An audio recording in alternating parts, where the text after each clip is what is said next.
I'm here with some members of the sheriff response team, and look, they're dressed to the nines, prepared for anything. And right on the other side is the cell that is the same size and layout as the cell that Jodi Arias is in right now. And you see it sort of decorated with the kind of things that a prisoner would have, magazines and their little knickknacks, things they hold on to, but nothing that they can use to hurt themselves or others.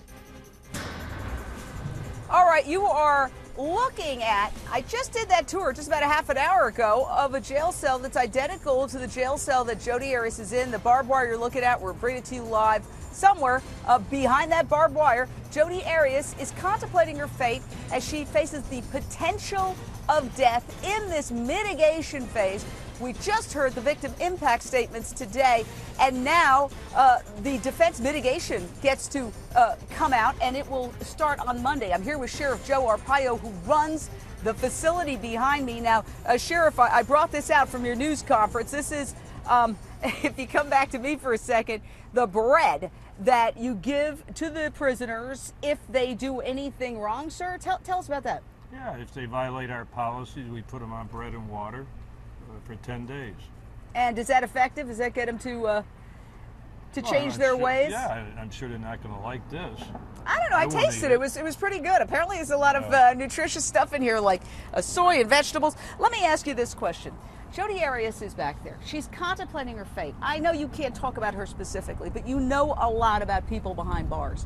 In my opinion, if she is to, at this point, plead for her life, she can't do it as the liar she's always been. She really has to have a psychic shift. She has to hit bottom on her ways, the ways that have gotten her into so much trouble over the years. It's a series of bad choices that culminated in a vicious murder. It wasn't just a snap. She's almost got to change her personality between now and when she gets on the stand to say, please don't put me to death. Do you think, with your knowledge of people behind bars and criminals, that she's capable of making that change?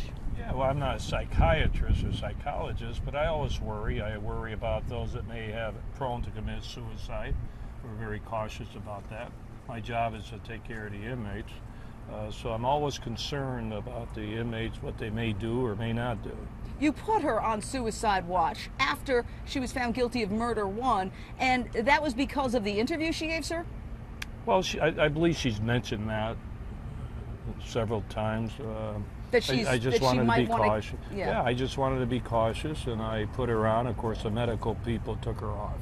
Yeah, and then she was transferred back here after she was taken out of the psych ward and taken off suicide watch. She is now in what's called closed custody. Describe that in detail for our viewers who are not aware of what closed custody is. Well, we have a pod. We have about 7 other females incarcerated on that same pod.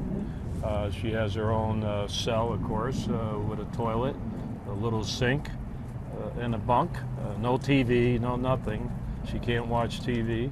She can get out 1 hour a day, take a shower, make a phone call, and that's it. And she is in solitary. In other words, she doesn't have a roommate. No roommate.